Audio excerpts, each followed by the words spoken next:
The sun had just begun its slow descent when the final act of our story quietly unfolded.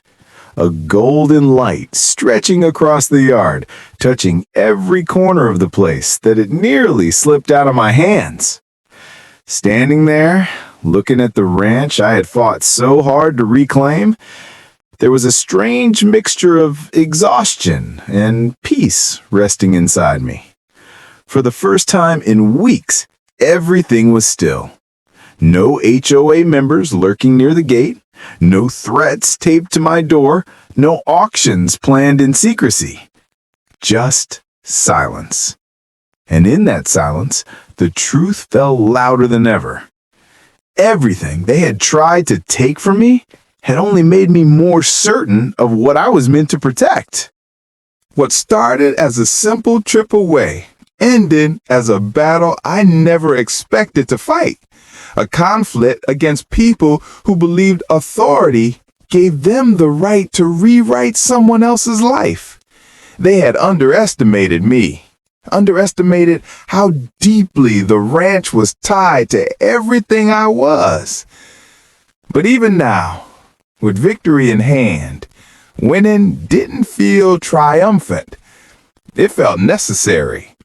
It felt like standing up so that no one else would be trampled the way I nearly was. The full scope of what happened hit me the moment I stepped inside the old barn.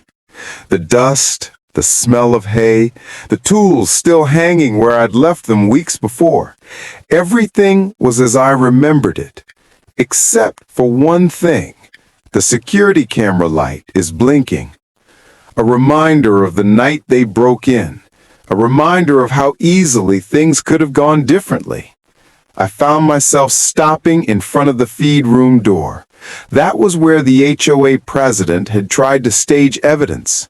That was where she tried to write the ending she wanted.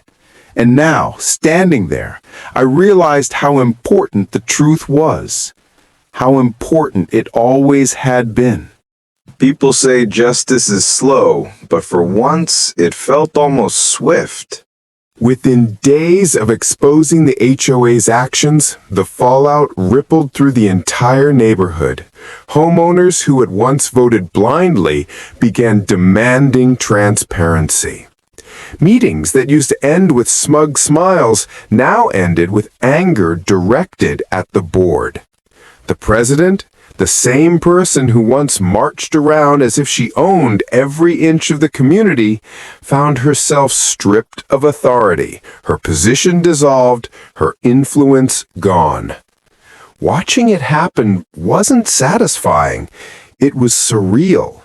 Someone who had spent years deciding the fate of others now had to face the consequences of her own choices. But the biggest impact wasn't on the HOA. It was on me. For years, the ranch was simply a place I lived, a place I maintained, a place tied to childhood memories. But this ordeal changed the meaning of everything. I began to see it differently, less as property and more as heritage, more as proof of the life I built. The quiet resilience that kept me going. And that transformation didn't happen in a dramatic moment. It happened with the little ones. Fixing the fence posts myself, clearing the paddock, taking long walks at sunrise, repainting the old barn door. Each task reconnects me to the land that had almost been taken away. In the evenings, I'd sit on the porch with a cup of tea and just listen. Coyotes far off, horses are shifting in their stalls, wind brushes through the trees. The kind of peace that can't be bought or granted, only earned. But victories, even the quiet ones, carry weight, and mine came with long-term consequences I didn't expect. For weeks after the incident, neighbors approached me with their own stories. Violations were issued unfairly, fines that made no sense, meetings where their voices were drowned out. It was as if my stand pulled back a curtain that had been closed for far too long. People began asking for help, how to document misconduct, how to protect their rights, how to resist when pushed into corners. And every time someone stopped me on the road or knocked on my door, I felt something shifting. I wasn't just a guy who fought to save his ranch. I had accidentally become a symbol of resistance in a place ruled by fear and paperwork. It wasn't a role I ever asked for, but it was one I understood. So I helped. Not because I wanted to become some neighborhood leader, but because I knew exactly how it felt to stand alone.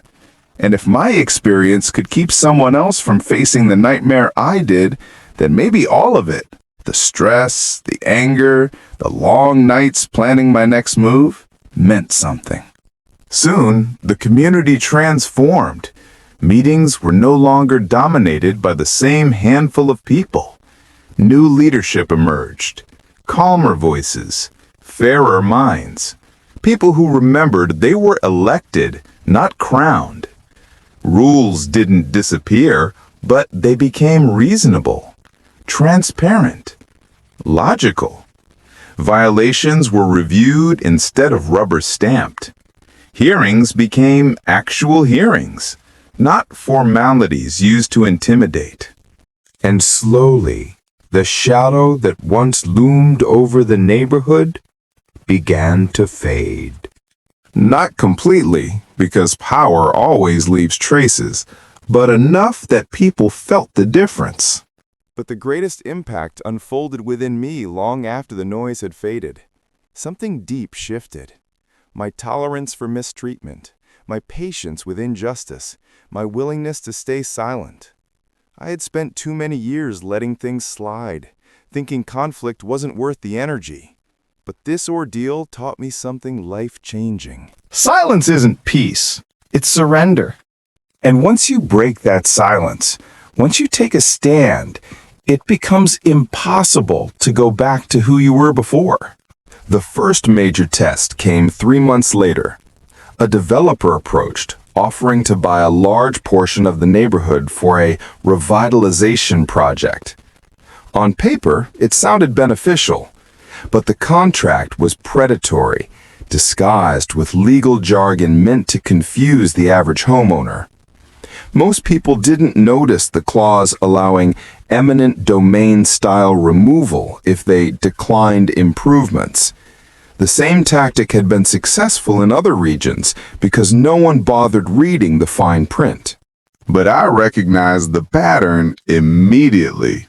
I gathered documents, analyzed the phrasing, reached out to a property rights attorney, and called for an open review meeting. What followed was a room full of people who, months earlier, wouldn't have questioned authority, but now came prepared, alert, determined not to be blindsided again. And when the developer realized the community wasn't going to sign quietly, they withdrew. At the end of the meeting, one of the older homeowners came up to me, placed a hand on my shoulder, and said, Because of what you did, all of us look twice now. We don't just trust, we verify. You taught us that. I didn't know what to say, but those words stayed with me long after the room emptied. Life didn't become perfect. It rarely does. But it became grounded, stable in a way it hadn't been for years. And every improvement, every small victory traced back to a single decision: refusing to let someone take what was mine. The ranch became a gathering place again. Barbecues, community meetings, quiet evenings with friends. Kids ran through the fields, neighbors brought over pies, and the laughter that filled the space reminded me why I fought so hard. Not just for land, but for belonging, for dignity, for fairness. One evening, sitting by the fire pit, I found myself thinking about the HOA president, about how her actions spiraled into something far bigger than she ever anticipated. I wondered if she regretted any of it, if losing her power made her rethink how she treated people, or if she simply blamed everyone but herself. I didn't know the answer. And for the first time, I didn't care. Forgiveness isn't about forgetting. It's about letting go of the desire for the past to be different. And I had finally reached that place. The long-term impact wasn't just on the neighborhood or the ranch. It was on how I viewed life moving forward. I became more protective of my rights, more aware of the systems around me, and more careful about the authority people claim. But I also became more empathetic, more willing to stand up not just for myself, but for those who didn't know how. The biggest takeaway? You don't truly know your strength until someone tries to take away what you love. People can underestimate you, misjudge you, mistreat you, but they cannot define you unless you let them. The ranch was once a silent piece of land. Now, it's proof that one person standing their ground can shake an entire system, expose corruption, and inspire change far beyond their fence line. And the final impact, the one that surprised me most, is this. I'm no longer afraid of losing the ranch, because I know now that I can fight for it, and I know that I will. Every time. Without hesitation.